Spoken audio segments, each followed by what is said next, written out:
You're listening to the Rotten Gems podcast. The show where three dudes talk about movies we love.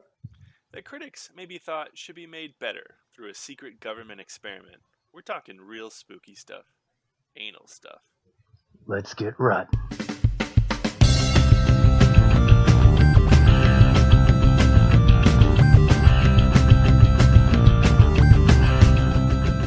If you're still listening, whether it's on purpose or like you went to work one day and everything seemed fine, but then you were framed for murdering 25 people, pronounced dead, started living in Bolivia, somehow later found a way to sneak into the US, and are currently living under a new identity, which would involve you doing things that you absolutely would not normally do.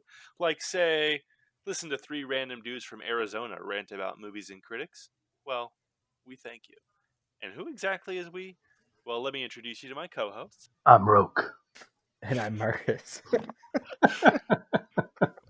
We are referring to you as Roke throughout the rest of this entire episode. It's because it's my name, and it's Perfect. super badass. Why you call yourself Voltron? I don't know. Maybe because it's super badass. That is a reference to episode 2, Hot Rod. Listen to it, please. Thank you. All right. Anyway, So, and I'm Brett. We are your Rotten Gems crew, guys. Let's go petunias. Am I right? That's right. Today we're talking about The Losers, starring Jeffrey Dean Morgan, Zoe Saldana, and Chris Evans, and a bunch more names, actually, to be honest. For those of you at home, if you haven't seen The Losers and you want to keep listening to the episode just because, we're great, we're hilarious, you love us, you feel contractually obligated, whatever, you can keep listening. But just know that, this movie came out in 2010, so here's your spoiler warning for a 10-year-old movie. We're going to be talking about details of the movie that may not be common knowledge if you haven't seen it, so just keep that in mind. Now, with that being said, Keenan, Marcus, you guys have seen this movie, right? Yeah. There's actually a pretty funny story behind this one, but I remember seeing this for the first time, and it is something me and Marcus saw together, and I know we were both nervous because we were on a date, and it was it was weird because like our girlfriends came back and we had to stop holding hands. So Yeah, Brett, I appreciate you bringing up some painful memories. Have I mentioned that I hate you guys? Not this episode yet.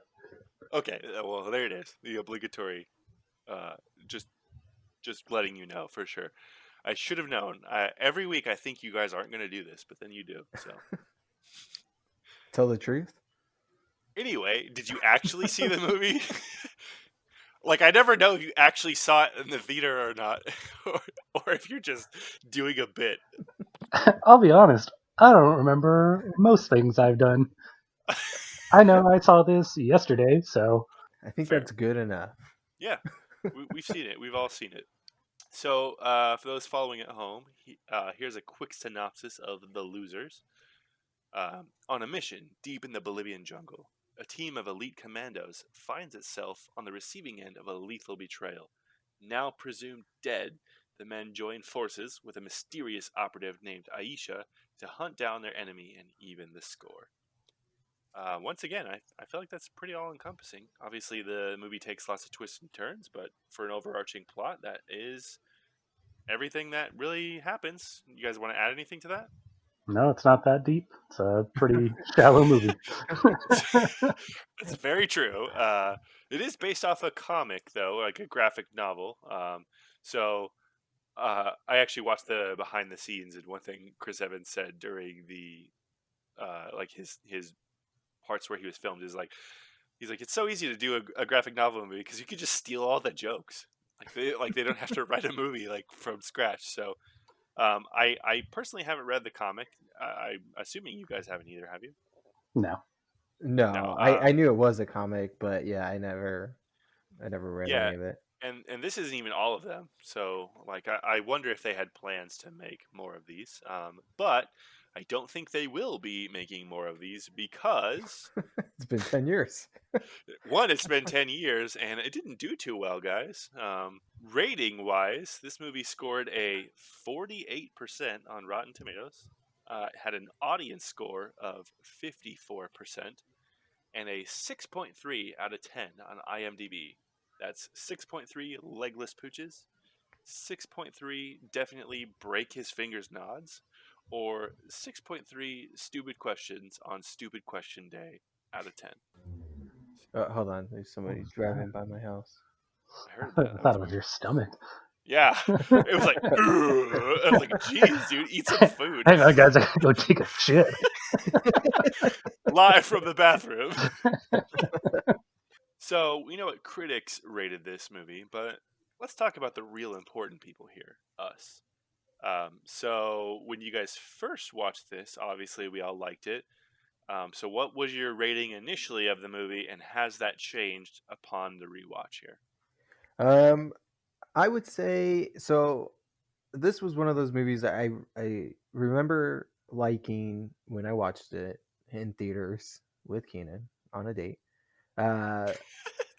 But just really committing to that joke, huh? All right, cool. Yeah, joke, sure. But it's also one of those movies that I never really like rewatched. So I probably would have given it like a solid like 75% when I first watched it. Now it's still a funny movie. It still has some pretty good fighting scenes, I guess. I think the 6.3 or 63% from IMDb, I think that's probably pretty accurate for where I would go with this. Okay, all right, I see you. One thing I also want to point out is that you gave it a 75%. We are not consistent with our scale here. We did it out of 10. Now you're doing it percentage wise. Same thing. We gotta decide, guys. Keenan, what do you think? I was probably pretty close on first watch with Marcus there. I probably, when I first saw it, rated it a little bit lower, just because the scenario. I was already in a bad mood. I didn't get a second call, so no second date. But I definitely enjoyed the movie. But yeah, on the site, another re-watch of it, I feel like it did lose some for me, just because you know the twist, you know what's coming. But the action still holds up, and comedy is just great in this. Chris Evans killed it. I completely agree. Now this movie came out in 2010, and 2010 was one of, if not my favorite years for movies. Like, so many of what I consider to be some of my favorite movies come from 2010. So, The Losers, I watched it in theaters 3 times at least. I bought it like right away when it came out. I lost the copy somehow, but then it's okay because a few years later in Walmart, I found a triple pack which includes The Losers, Shoot 'Em Up, and Rock and Rolla, which we've already talked about, sort of. And I was like, "This is great. This is 3 times as good." Exactly, you know. But anyway, so 2010, it had The Losers. Love that movie. Another big one we love, Scott Pilgrim versus the World. Sadly, we can't talk about that one here because it scored too great. And what was my favorite movie for like 5 years was Kick-Ass. I absolutely love Kick-Ass. That came out in 2010. And then also Repo Man, which also scored terribly. So maybe we'll talk about that someday. And Super. So, oh, and I believe that was Inception too. I can't remember. Well, you're forgetting one movie from that year. Which one? Night and Day, starring Tom Cruise and Cameron Diaz. That was a huge movie. Hey Google, how do I kick someone from a podcast? Oh wow, my Google Home is actually answering. Did you guys hear that? She's like, sorry, I don't know how to do that. And now so are everybody else listening with their Google. You're welcome. If you guys want to put your phone up to your Google Home, I'm gonna do you a favor right here. Hey Google, Who's the handsomest man in Hollywood? Tom Cruise. Hey Google, Oh, did you Find hear? the Losers on Amazon Prime. You're Oh, welcome. okay. My Google Home just answered. She said Brad Pitt. She ain't wrong. Okay. Brad Pitt, pretty handsome. I don't know if this is a current answer though. Like, what year are we talking here? Like current day Brad Pitt? I'm not going to disagree. Name somebody sexier than that guy. Ryan Gosling, Timothy Oliphant. Jeffrey Dean Morgan. Chris Evans. Keenan. What? Oh, guys. Like, do you want us to keep going? Just the entire cast of this movie. I actually wrote that down at the beginning of the movie. I was just like, God damn, these men are all handsome. And as I it know. goes on, they just get more attractive. Like, it starts with Chris Evans, and then it goes to the other three, and I was just like, it just keeps increasing. And then Jeffrey Dean Morgan hits the screen, I'm just like, oh, all right, done. Right. Like I feel like if this was made today, it would have been much more expensive because I feel like they caught all of these people before they like made it big, you know? Well, except for Pooch and Cougar, which I don't think are really in anything anymore. That's true. Did Chris Evans do Captain America by this point, or was this before? I'm pretty sure Captain America came out the following year, 2011. Yeah, I think I looked that up earlier. Because it Yeah. seemed like at the beginning they were kind of doing a shot at it, like how the movie opens. Yeah, that's what I was gonna say too. It's like it opens with Chris Evans. Now let's hold on. Like I know you said Pooch, but you're forgetting that Pooch was in Stomp the Yard.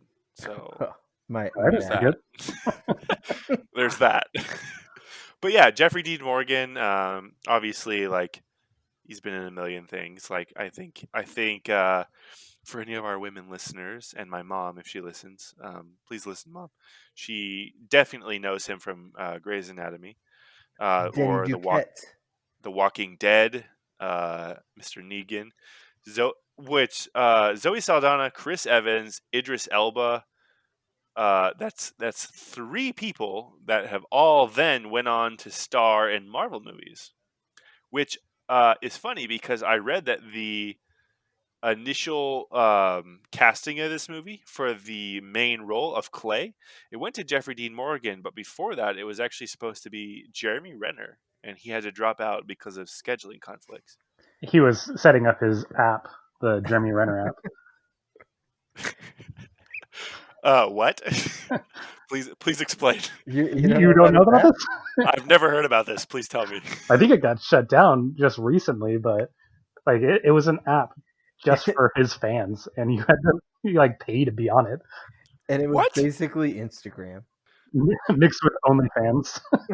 Yeah, pretty much. Renner fans.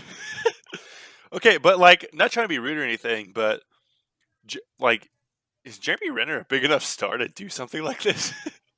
Like, has he starred in anything himself? He was the least interesting Avenger. Like, don't get me wrong, Hawkeye was very useful, and I did like the SNL skit where Jeremy Renner went on.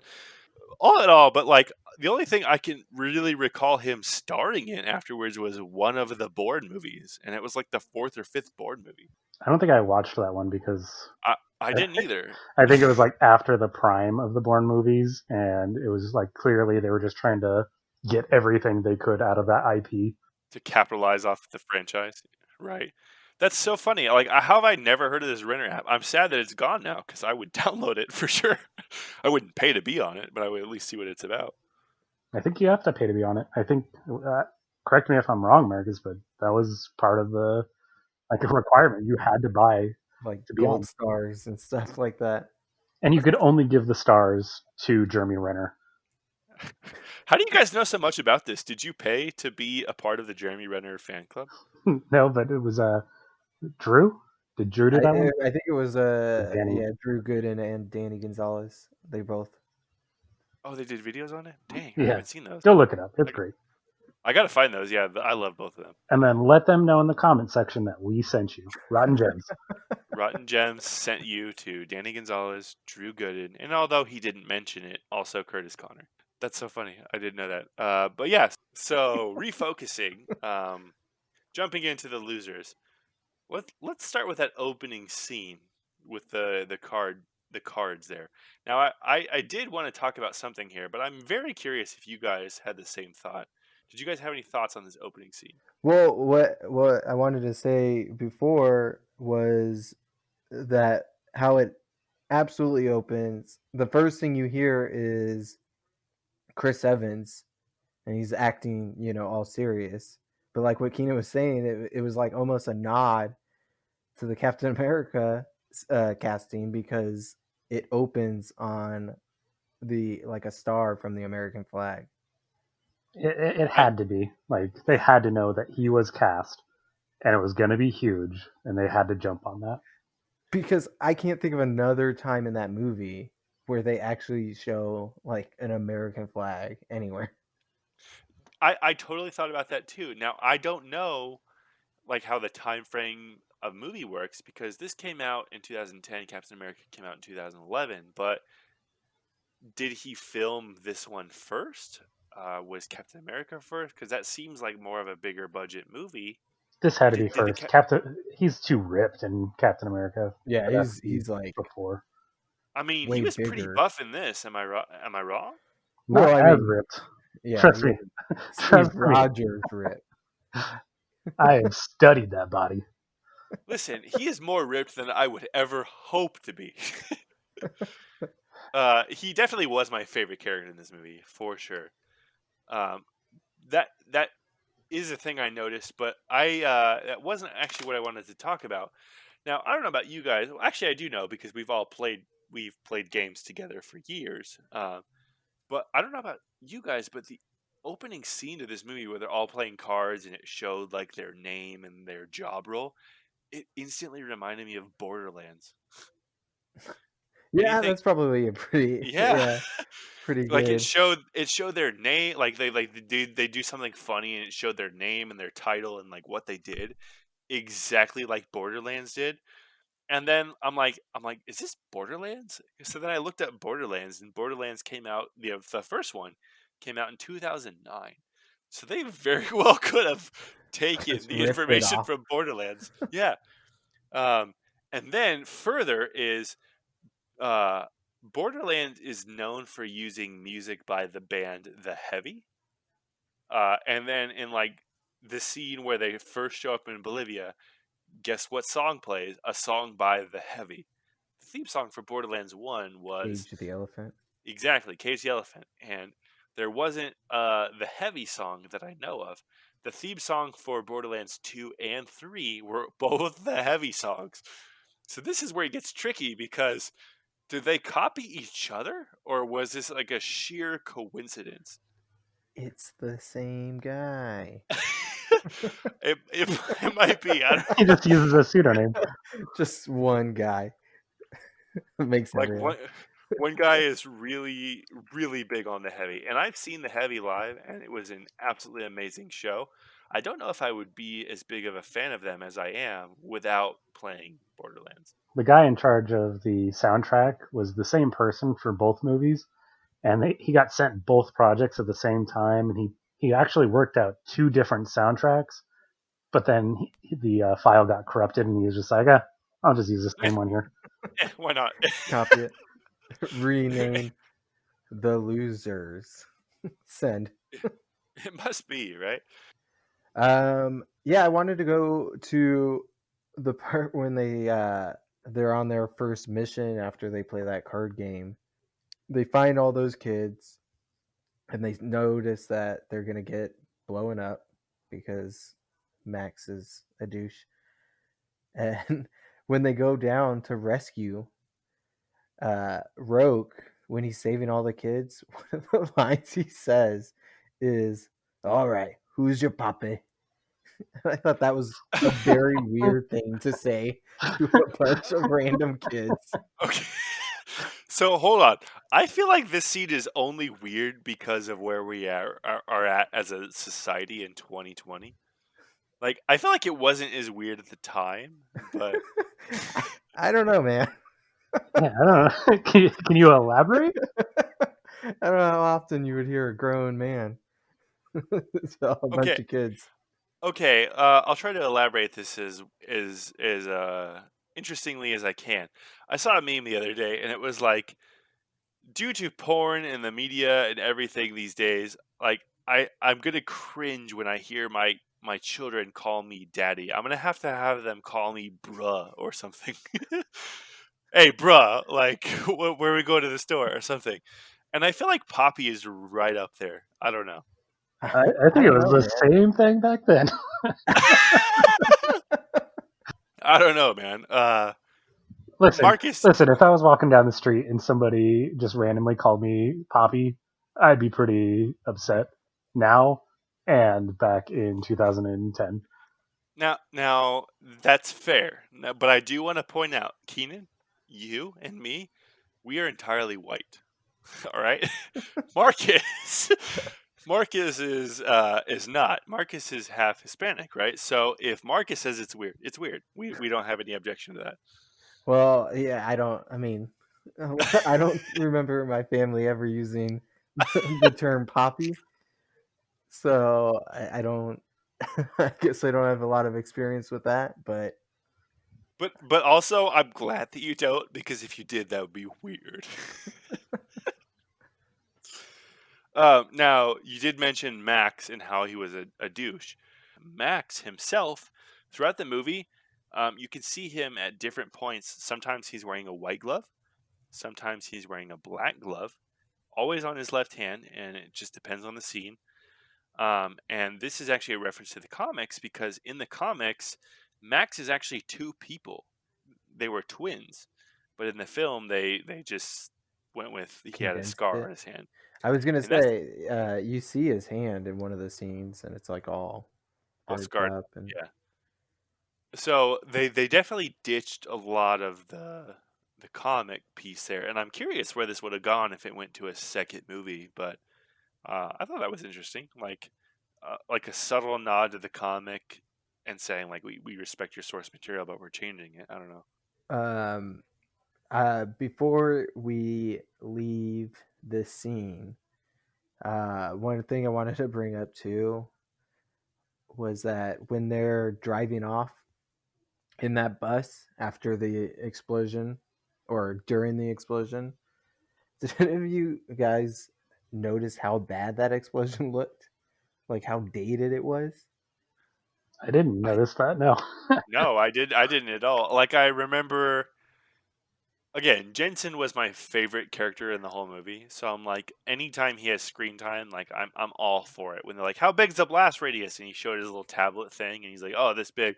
I'm like, "Oh, they got to get out of there." And I'm like, good on Jensen for showing them like the amount of blast radius. And I did not pay attention to how gross the Yeah, explosion was. it definitely looked like it was just like a filter on their hat.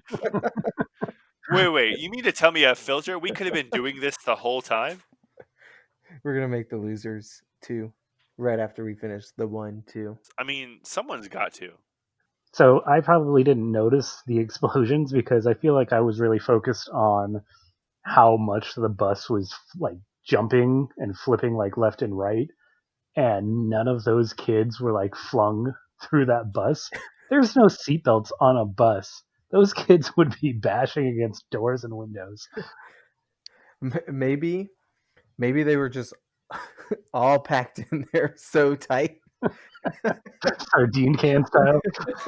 Yeah. Also, like when the bus like finally stopped moving, all the kids were laughing, and I'm like, okay, some of them would laugh, but other ones would be terrified. I've never been in shock, so I can't say how I would react, but maybe they were just in shock. They're like, yeah, we almost died, but it's hilarious, We right? all I have don't know. multiple fractures. This is hilarious. They it was basically just the Indiana Jones ride. They were happy. Okay, yeah. So then they load all the kids up into the helicopter, right? And then the helicopter blows up, and that's really like what gets them going is the motivation behind these 25 kids being killed. One problem I had was like they then after this helicopter blows up, they cut to Pooch's wife being like, "Where is there going to be a service?" Like and a news report saying that 25 Bolivian kids had died in this explosion.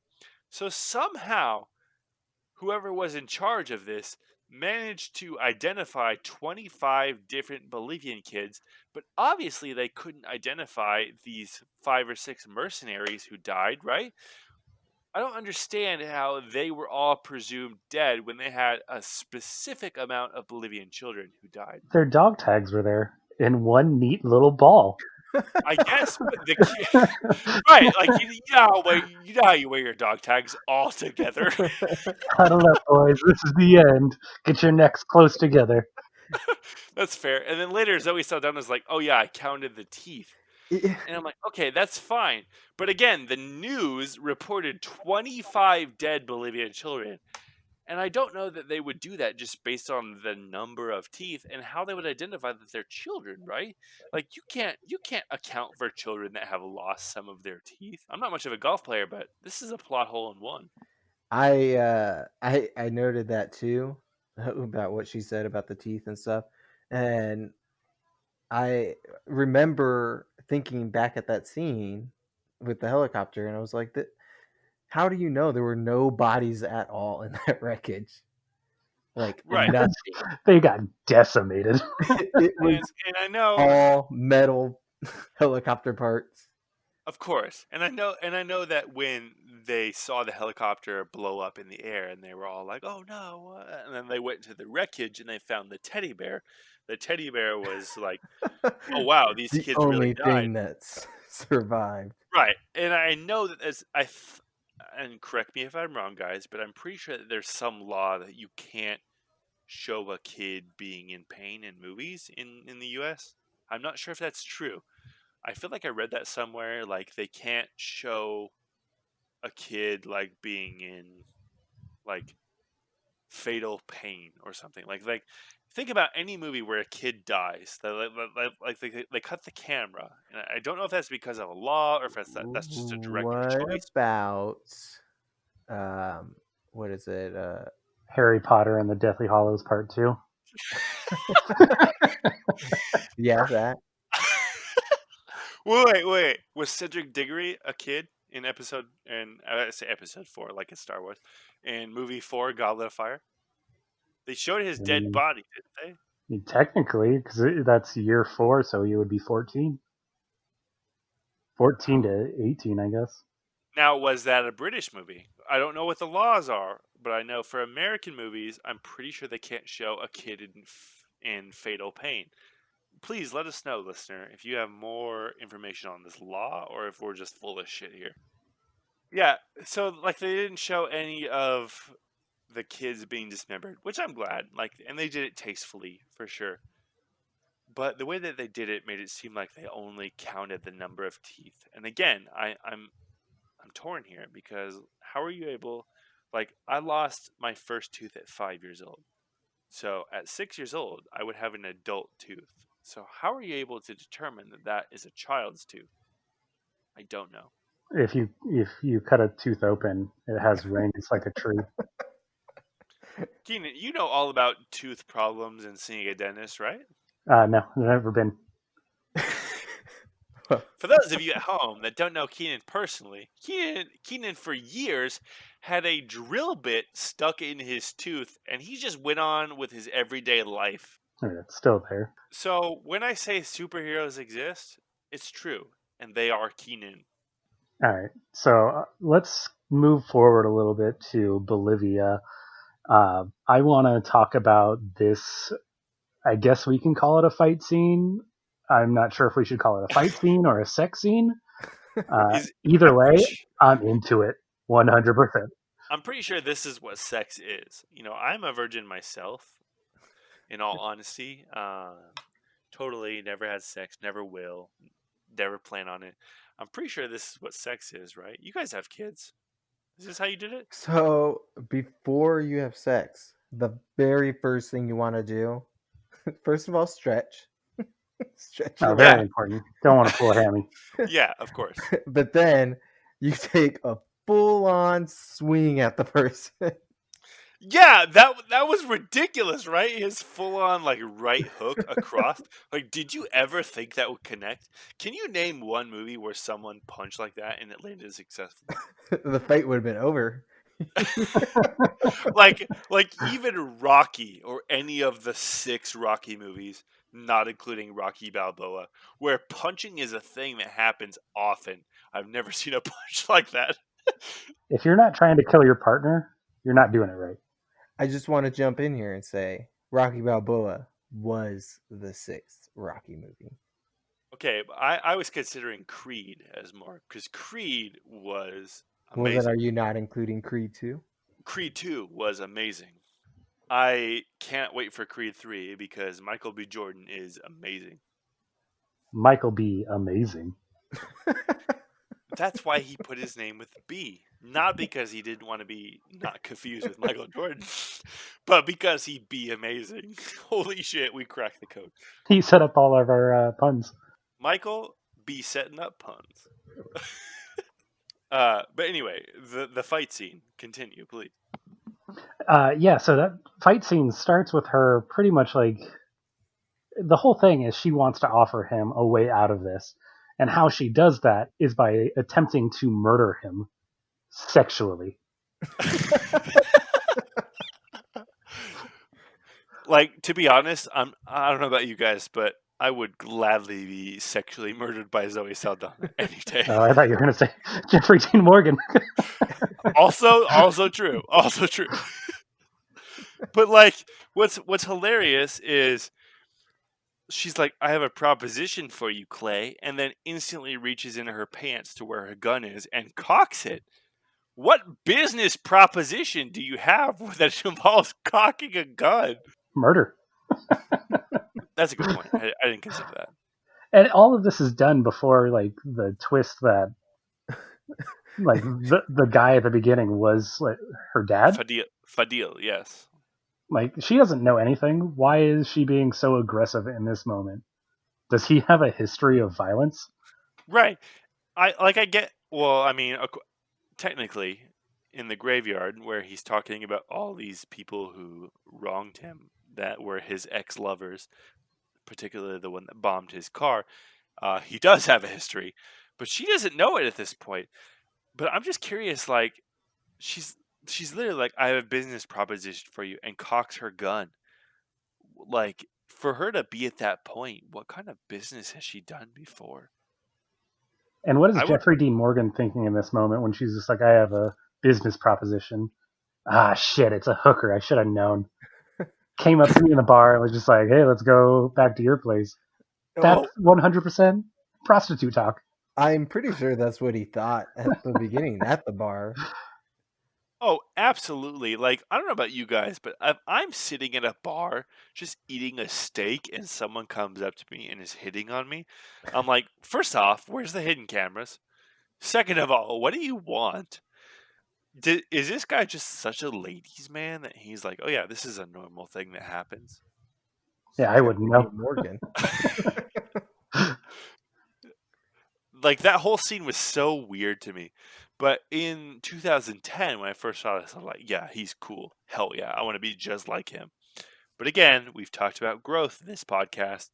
Now, we're not the same people we were in 2010 or years prior. Again, though, I love this movie then. I love this movie now. It's different, though. But you still want to be just like him. Oh, absolutely. Wouldn't you? Yeah. Yeah, being the guy that's crying at the bar eating peanuts, it's not a good look. Now or in 2010. Being a guy that can grow facial hair, oh yeah, it's a great look. So I wanted to talk about the bad guy, Max. Honestly, I kind of thought he was a pretty lame bad guy. I mean, I know he was like crazy and all, and he would kill people in matters of seconds, of meeting them. True. But he wasn't really intimidating at all. What did you guys think? I mean, personally, like, Max doesn't look like some guy who would beat me in a fight. He's more of a mastermind. I actually have the same exact thing. Like, he wasn't a very intimidating bad guy. But one thing I want to bring up, and that we see in a lot of action movies is that these days, is like this boss slash henchman mentality. Like, Max killed people for literally no reason. Like that scene where they're walking on the beach and he's talking with Wade and he kills that woman. He shoots her in the face because the wind blew and there was half a second where the umbrella wasn't covering him. Now there's going to be sun in his face the entire time. Dumb fucking move. Yeah, like you're sacrificing half a second for the rest of the time that you're here. But also, I've always had a problem with this. It's like bosses that kill henchmen for no reason at all. Obviously, like, people talk, right? Like, if I was gonna be a henchman joining a mob boss or whatever he is, I would be like, all right, have people died for ridiculous reasons? And they have, especially with Max. He just kills people because, like, I would not want to be a henchman of Max, regardless of how much it paid. Well, if you look at the job application for becoming a henchman, I think what really hooked in most of these people is the fact that, yes, he's a terrorist, but he is an environmentally friendly terrorist.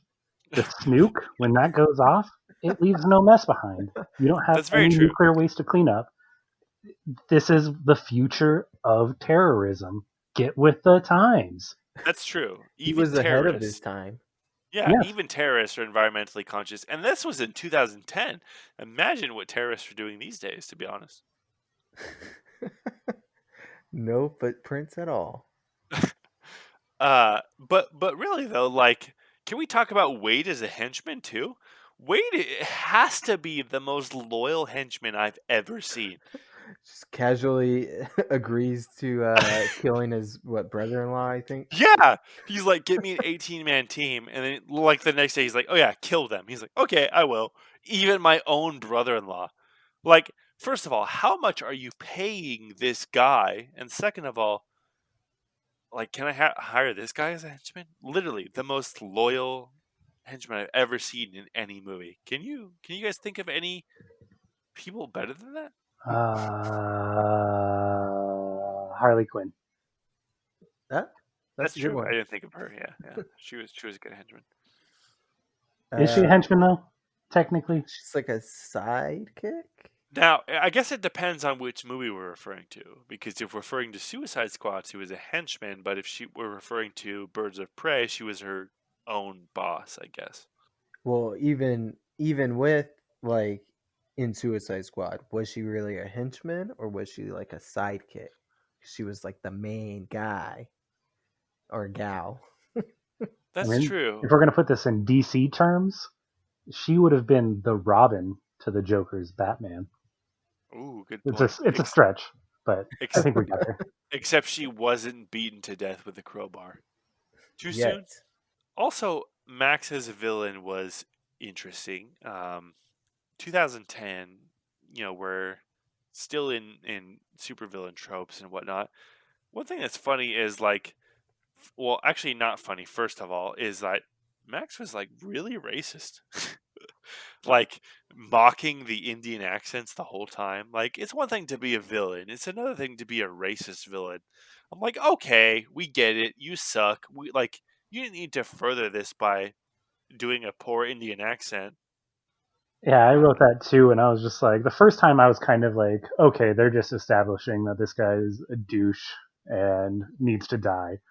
Then he does it like 3 more times through the movie, and I was just like, okay, this is way too much. Like, this guy needs to go.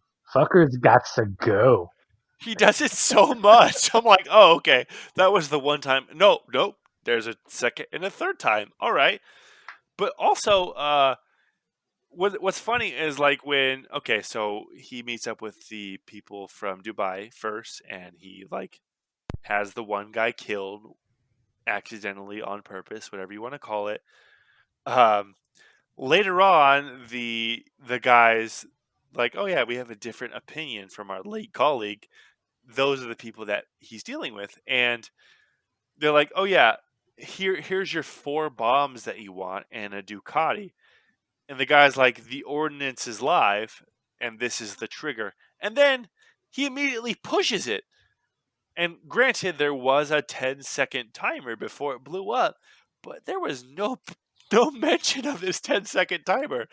So you're just gonna push it in hopes that you don't blow up? I don't know. I thought that was absolutely wild. Yeah, that's pretty ballsy of him, because I didn't catch that. I thought you were gonna say why didn't it blow up, and I was like, well, he stopped it. But you're right, he had no idea that if he pressed that button, that it was gonna give him a head start. Yeah. The guy's just like, yeah, here's the trigger. And the first thing he did was like, all right, let's see how this works. And pushes it while he's standing next to 4 nukes. End of the movie. And one thing they never made clear, like they gave him 1 trigger, but he asked for 4 nukes. Does it blow up all 4 of them? Does he have to place all 4 of them? And again, this goes back to henchman mentality. Like, you've seen this guy murder your best friend by throwing him off the roof. Like, he's not a reasonable henchman. He's not nice in any regard. And so he's like, hey, arm these bombs or I'll kill you. I'll shoot you in the head. Like, if I'm a henchman or like a person making bombs, I would think he's already going to do that. Yeah, but they probably already think it's like, okay, well, they could just find me and kill me wherever I'm at anyway, so I might as well make the bomb. Right? The odds are I can probably get away if I follow through. Better than him just shooting me. But I think his downfall was that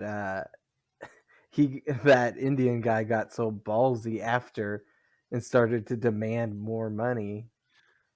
Yeah, he was like a different person later on, right? Like, do you not remember what just happened a week ago?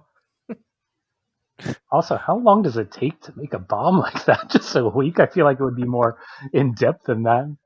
Yeah, seriously. He's like, yeah, get us a bomb. And then like 2 scenes later, he's like, yeah, here's the bombs. Like, Jesus. It's the drive-through at McDonald's of bomb making. Bomb making machine broke. Sorry. I'm surprised they didn't miss a piece of his order. Oh, you asked for 3? Hang on, I gotta go grab that from the back. I'm sorry, we can't get you that ice cream. The machine's down. Now, I don't know about you guys, but like still, watching this now 10 years after I watched it, my favorite scene of all time still has to be Jensen infiltrating the Goliath building. Yeah, I wrote that too. That is definitely my favorite scene. What's funny is like, so he changes on the elevator. He's like wearing like a delivery outfit or whatever. So he goes in, he signs the clipboard, like, oh yeah, I'm here to deliver this. Goes in the elevator, and he gets his own elevator by just being completely obnoxious and like singing Journey. And part of me wonders how much of the awkward moments in my life could have been avoided if I just sang Journey. The top of your lungs. That's actually going to work the opposite you want it to, because everybody loves Journey and they'll just start singing along with you. What's funny is I wrote that down because I'm like, would this work today? Because I don't know about you guys, but like, have you ever been anywhere and you started singing Journey? No matter who is there, whether it's someone you know or not, they just sing with you. I don't think that's true. Don't stop. Believe it.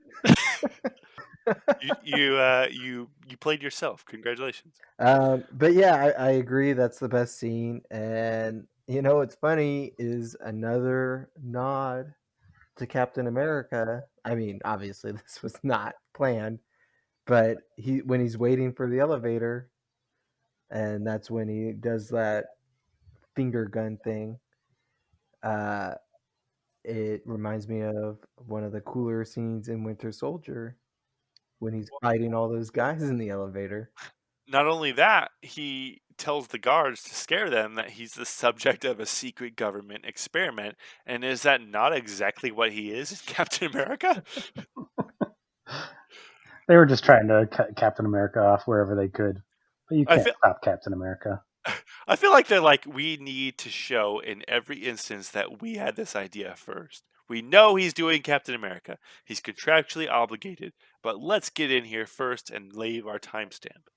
So this leads into another scene where they are trying to capture Max. They're told Max is in the truck. So they have the elaborate heist. But it really brought up a question in my mind. What do you guys think the explosion budget was in this movie? And do you think the creators of the Fast and Furious movies watched this and were like, we've been doing it wrong the entire time. We have to add more explosions. Well, you know what? That reminds me too. In like, I'm kind of skipping ahead a little bit, but when they're trying to stop Roke and Wade, and Cougar Oh, yeah. shoots, I think it's shoots Wade on his motorcycle, causing him to fly up into the plane, and then the plane explodes and he kills both of them just with one bullet.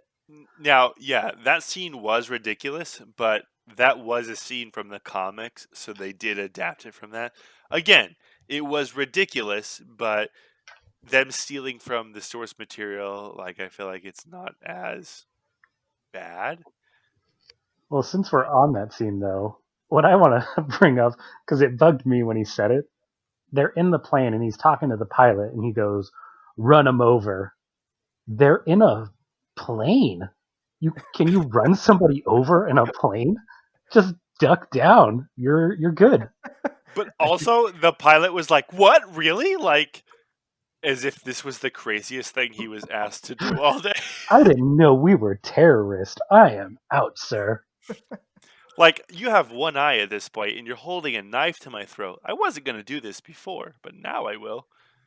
But no, going back to what you said, Keenan, about the explosion budget, which I thought was funny, is in the previous scene when it's Clay and Roke in the yellow Pinto, and Roke shoots the tracking device or what have you onto the side of the Hummer.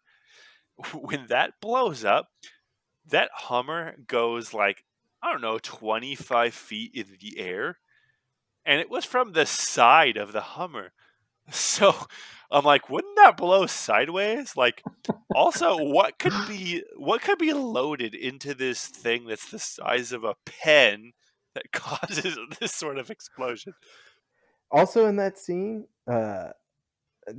Clay shoots like a smoke grenade out of like a grenade launcher thing, and just like in the middle of traffic, nobody says anything. Yeah. Nobody tries to get out of their car or like confront them. They're just like, okay.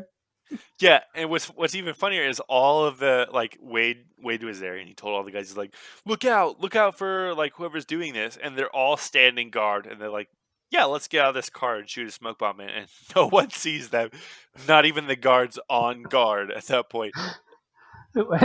And Wade, he's just like, everybody masks on, and proceeds to not put a mask on. And then somehow he sees Pooch like From 100 yards away. Yeah, right? Like through binoculars or what? Like the angle that they were at, I got to imagine that helicopter was pretty like almost right on top of them. So to see past the actual helicopter into the window, it's pretty amazing. But also, why is your first thought, I need to see the person flying it? I don't know. I need to ID who is flying that chopper, Right. not stop the acting process. But that does bring up a good point, because after Pooch, who's flying the helicopter, and Aisha, who is in the helicopter kind of guiding him, after they hook the armored car, they're flying away, and Pooch is, distracted because Aisha's like telling him how to fly, and she keeps warning him that he's about to hit a billboard. My question for you guys is, would you eat that billboard for breakfast or dessert? You son of a bitch. You know the right answer to this. You know that's a breakfast item. I don't know, man. That's be a pretty nice dessert, after you eat your nice savory dinner. Gotta cancel it out. The nice sweet donut. Like, I'm gonna be honest, when I saw that donut scene, I laughed out loud to myself. Not because the scene was particularly funny, but because I was just picturing this exchange in my head. I'm gonna be honest. All I thought of and not even when I was watching the movie, but when you were bringing it up, I thought you were gonna ask if it was like taking place in the Simpsons world, Springfield, True. because they have Do you, that big. I thought you were bringing up like a product placement. Got to pay for the movie somehow. Let me go ahead and start this heist, but before I do, I need to have a sip of this ice cold Pepsi. Ah, that hits the spot. Let's go. do you remember when The Simpsons used to promote Pepsi? Pepperidge Farm remembers. Oh, wait, that's Family Guy. Never mind. Ah, Uh, boo, Boo. Cut that if you booers. want. Cut that. but so everything ends with Max and Clay climbing a crane, and Max is just like, "You're not going to shoot me. This is a trigger explosive. If I remove my finger, bomb goes off." And then he shoots him, which was ballsy in the first place, but good for you. But pretty badass, if you ask me. But then Max, like, he's just like, you know what sucks about being a hero? Making choices like this. And then chucks the trigger off the side. I had a problem. Why did Clay just shoot him in the face as he jumped off? Like, Yeah. there's no added time to you just going like, pop, pop. I win, and I'm going to go stop the bomb. Well, and that kind of leads perfectly with what I wanted to say was that I completely forgot that Max lives, survives the movie. He had They to were, for our sequel.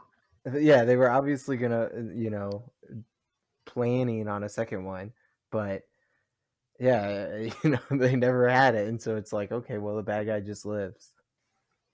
So, yeah, after the movie, and after Max gets his watch stolen and rides off into the sunset, um, they show like I think it's a mid credit scene where it's almost like they're on another mission.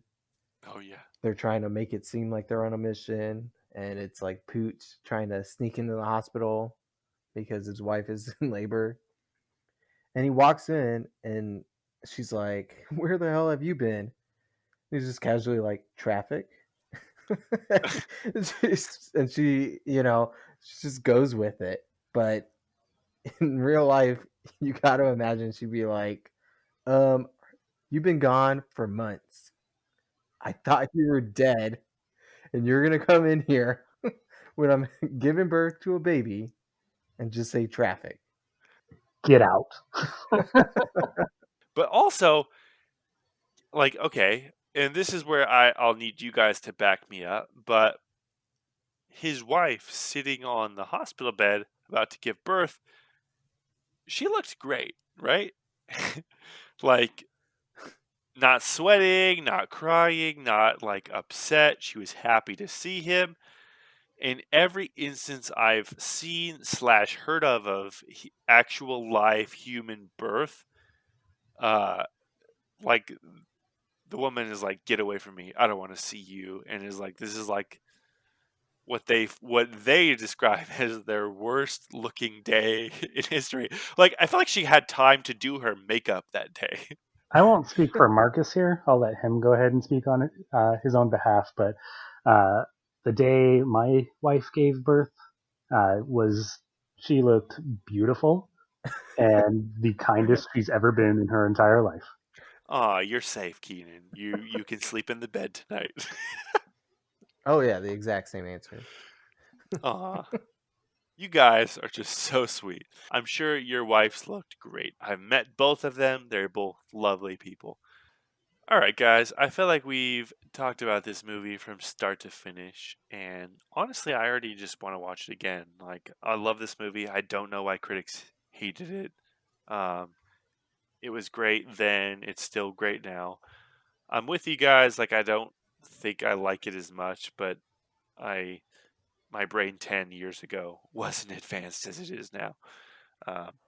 But with that, I think it's time to go into our next segment of the show, which is a little thing we like to call Bed Wed Behead. So, what do you guys got here? Let's make this a little difficult, yeah? No. No, Okay. let's make this easy. Sure, Why yeah. would we Either do way. that? We've done that every week. No, absolutely. Every week we made this very easy, right? For sure. No. Keenan, who you got? Who's your pick? I'm going to go with Cougar. Cougar. Okay. So you just want to pick the Insta Mary. Got it. Okay, for sure. Marcus, who you got? Well, I don't know. I'm gonna make it a little tougher now, because now I'll pick Jensen. So we're just going 3 people from the team? I got to go Pooch then. All right. See, so now there is no good or easy decision. So we've Who got do you Cougar, kill? Jensen, and Pooch. Who we got? Who you guys got? Hang on, we're going to have I to went- cut here because it's going to take like 45 minutes for me to decide. Obviously, we have to marry Jensen. Like, he's the perfect blend of comic relief, and you can see the way he's just passionate in this game that he cares about those. Like, this is his niece. Imagine how he would be with his own child, you know? So I'm going to go marry Jensen, right? Cougar, he basically landed every shot he's ever made, you know? So does that include? Oh, he's going to land that shot. Oh yeah, wherever he I wants. knew exactly where you're going. And I'm gonna let him decide where that shot goes. So we have to bed Cougar. Now I don't want to kill Pooch, but I feel like I have to because he almost missed his child's birth and everything else going on in Pooch's life. If it was more important than his child's birth, I could be giving that child one day. I mean, anatomically, I could not, but theoretically, I could. We've gone over this. So I feel like Mary Jensen, bed Cougar, kill Pooch. Yeah, you know what? I think I'm gonna completely agree. I also want to point out with Pooch is that when they were deciding to go back to, kill Max, even without Aisha, they gave Pooch an out, and he could have just gone home and to see his child, and he kind of put that second. So I think that's another strike against him. Yeah, totally. Which, in terms of the story narrative, makes sense. And you're like, oh, yeah, good guy, Pooch. But in terms of like a life partner, not great. What do you got, Keenan? Well, I was going to disagree, but you guys swayed me on that. Um, I was kind of a coin toss between Pooch and Jensen there for a second, but Whoa. you guys convinced me with the scene where he had an out. He could have gone. Hold on a second. So when you say Pooch and Jensen, were you trying to decide who to kill? Yeah. So does that mean that you chose initially to marry Cougar? No, I was going to bang the crap out of Cougar. That's true, yeah. Oh, okay. So you Good were gonna point. marry Pooch or Jensen? Yeah, and what it was really coming down to with Jensen is I want to be the funny one in the relationship. You get out of here. So when are you going to start being funny? Ooh. Ooh, just kidding. That We're was so back to mean. not being buds. I felt bad saying that, to be honest. Like, I'm going to think about this tomorrow. I'll be thinking about it too. Please don't. All right, so it sounds like we're actually all in agreement here, which is interesting. That happens sometimes, I guess. It's rare, But but not the first time. that's true. It does bring us to our next game, though, where we like to call 6 Degrees of who? So I have, I will pull up right now, randomlist.com/random celebrities. Okay, I have my random celebrity. Does one of you want to pick the person from the movie here that we're going to start at? Max. Jason Patrick? Yeah. So, but I know of one movie that he's in. So I'll start with him. Okay. That works. And if you can name the movie to get us somewhere. And he is in. Okay, hold on. Before I tell you, Oh, yeah. well, Where we if going? you know, Find out where I'm going. I guess if you know one movie, you have to go there. But our random list celebrity number one is Martin Sheen. All right, what's your one movie? Because I have no idea. He was in Speed 2 Cruise Control with There was Sandra a Bullock. Sandra Bullock. Okay, first of all, there was a Speed 2? It was on a boat. Oh my gosh. Second of all, Sandra Bullock reprised her role? Yeah. Oh, wow.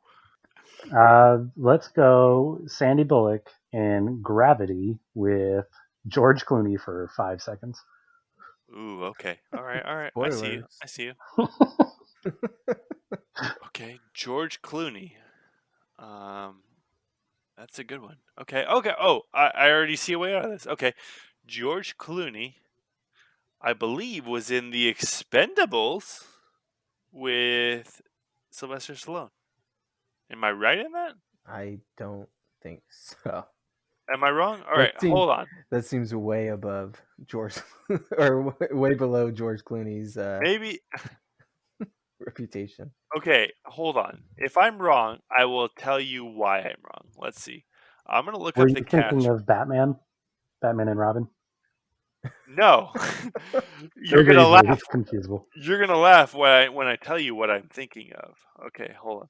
I'm searching right now. The Expendables. Okay, I was thinking Spy Kids. All right, let me back up. So, who did you say? George Clooney? Oh no, don't back up. We're leaving that in. People are gonna know you confused Expendables with Spy Kids. Okay. All right. I feel sorry for whoever has to edit this. Okay. Apparently I have mixed up George Clooney and The Expendables with Spy Kids, which are, the To be same fair, the movie. budget was probably around the same. Okay, I don't know who to go to from.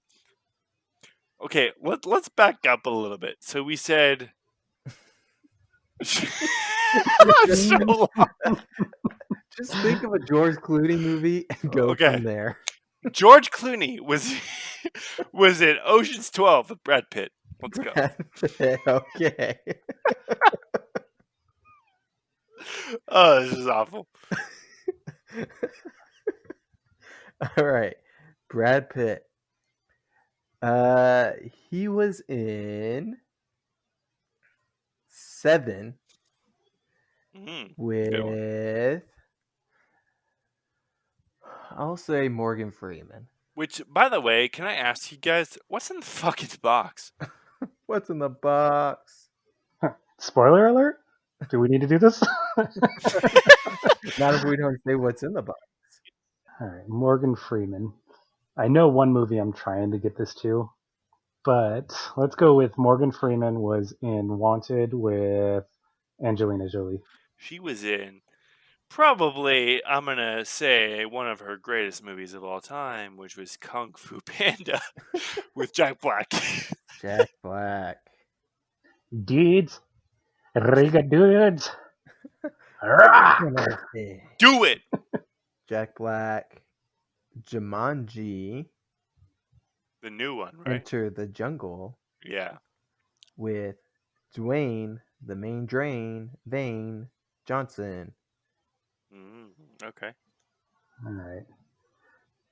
Dwayne Johnson was in the greatest piece of cinema of our lifetimes, Hobbs and Shaw, with Jason Statham.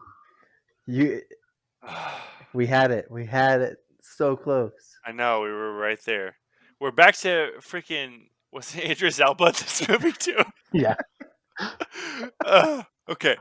Okay. Let's see. Like, there's one movie I know way out of Martin Shaw for sure. Or Martin Sheen. Martin Shaw! That's why we're not finished, and you're going the wrong guy. Do you see what you've done to me with Hobbs and Shaw? Alright. Okay. Jason Statham. Shit. There's so many Jason Statham movies. Alright, we're gonna go... Alright, since we've already sort of mentioned the Expendables, I'm gonna take it a step further and go. Jason Statham was in the Expendables 2, right?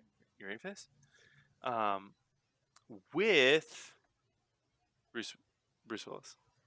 Bruce No, Willis. that was Spy Kids again, man. Bruce Willis was not in Spy Kids. I went Sylvester Stallone. All right. I don't know if you guys are going to get where I'm going with this. Bruce Willis was in, I think it was Die Hard 3. Oh, With- Live for Your Die Hard? No. That Die Hard with a Vengeance. Wasn't that the second one? No, Am Die I Hard wrong? 2 was just the second one. Die Hard, wasn't it Die Harder or something? That was Die Hardest. I don't know. First of all, Die Hard, naming convention, get better. Anyways, continue, Marcus. With Samuel L. Jackson. Gotcha. I see where you're going. Samuel L. Jackson was in The Other Guys with Mark Wahlberg. And Mark Wahlberg. Okay. Shoot. I think Brett's gonna throw the wrench in here. I might, like, on accident, you know? Unless this is... Okay, hold on. Mark Wahlberg has been in so much. Oh, okay. No, this is actually the second movie I'm thinking about. I completely, like, just remembered the second movie. Okay, Mark Wahlberg was in The Departed with Martin Sheen. Say hi to your mother for me. But We're so bad at this. 13 connections. 13. All right. If That's you a need good proof number. that we don't have one collective brain, this game is it. 13 is a good round number, even though it's odd to end on. Super lucky. All right, guys. 13 connections, not too bad. But I do think that is time for our next segment of the show, where we read our favorite best bad reviews of the losers. What do you guys got? I'll go ahead and go. My review is from Kyle Smith for the New York Post, and this one was actually reviewed in 2010. So, unlike a lot of these reviews, for some reason, but he wrote, the movie, based on a comic book, features a couple of actors who deserve better, Jeffrey Dean Morgan and Idris Elba, and some who deserve even worse, like Chris Evans. Wow. When I saw that, I was like, what is this guy talking about? Chris Evans was the best part of this movie. Hands down. Completely agree. And then went on to be like the best part of, well, one of the best parts of Avengers, right? A You can full say the best. Marvel cinematic universe. I don't know about you guys, but in Endgame, the line "Avengers, assemble" gave me chills. Oh, I'm pretty sure that was the key for the audience to just start crying together. I Or just looked like- around and I was just like, all right, guys, it's time. During that scene- picks up Thor's hammer. That Oh, still gives absolutely. me. I got goosebumps just thinking about that scene. Why aren't we During doing an those two Avengers scenes, rewatch? I'm gonna hang up this call with you later and then just go watch that immediately. But during those two scenes, I didn't know whether to cry or get a boner. Like, both things happened. Yeah, I was gonna say it was a choice. All right, Keenan, what's your review? So mine's from Owen Gleiberman of the Entertainment Weekly. And he says basically it's the A-Team meets Rambo meets Mission Impossible with a mission that's 1 part trickiness, 4 parts blowing up stuff. And I'll agree, but that should be a fresh score. You made a mistake. Typo. Yeah, where's the bad part of that review? Yeah, I was waiting to hear what he didn't like about the movie. Or 3 great movies. A-Team, great. Rambo, great. Mission Impossible, so good. Mission Impossible has one of the greatest actors of all time in it. Simon Pegg, right? I hate you so much. It kind of sounds like you're saying that to Simon Pegg. No, I hate. Wow. Good point. I don't Now want there Simon to be Pegg's not going to any. listen. I don't want there to be any confusion. I hate you, Keenan. Okay. So it's funny you mentioned the A-Team because my review from a Tim Roby of the Daily Telegraph in the UK says, "The Losers is a ho-hum scraping of the comic book barrel, which feels particularly needless with both the A-Team and the Expendables on their way." So, first off, fuck you, Tim. Second of all, your complaint with the movie is that it feels like movies that are going to come out? How What? dare this come out first? How does that make sense? I don't understand how you're like, oh yeah, this movie, although it's coming out first, it's going to be like these other ones coming out later, so I hate it. And again, this is another review where you can't just watch a movie and enjoy it for what it is. You have to compare it to either a sequel, a remake, something coming out that is also a comic book movie. What is wrong with these movie critics? And it's making me think that it's really easy to become a movie critic and ask you guys, should we change professions? No. Like, that's fair. We hate movie critics. But at the same time, like, all these movies that we are here and that we have been arguing for 8 weeks in a row, we could have more of an influence on. Food for thought, guys. Chew it up. I am hungry. But with that, guys, that is The Losers, which again scored a 48% on Rotten Tomatoes. Yes, somehow critics, in all their glory, and self-praise and arrogance, critics believe that Michael Bay's Transformers is somehow a better movie than this, which, by the way, got an entire 10% higher on Rotten Tomatoes at 58%. What is wrong with critics? That wasn't rhetorical. We're not good at rhetorical questions. Oh, okay. Determining which is and which isn't. That's a good point. But to answer your question, they're dum-dums. They're dum-dums, and who give us gum gum. That's a reference to a movie we'll do later. We have that on the list? Yeah. It's somewhere on the list for sure. Okay. All right, guys. Before we go, I just want to leave you with an ancient Tibetan philosophy that was really important, and it really opened my eyes during this movie. And that goes, don't start none, won't be none, right? Join us next time when we talk about Jumanji, not the newer one, but the older one, starring Robin Williams and Jonathan Hyde. Until then, what do we say, fellas? Actually, can you remind me? I forget. Do we have anything that we consistently say here? I don't know. Yeah, you have the actual one, right? Stay Not through the heart, and you're to blame. Darling, you give movies a bad name. Why are you guys this way? All right. See you guys next time.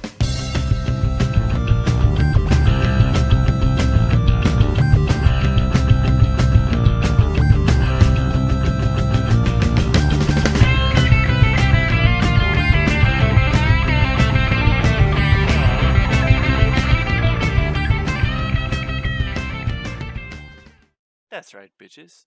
I got a crossbow.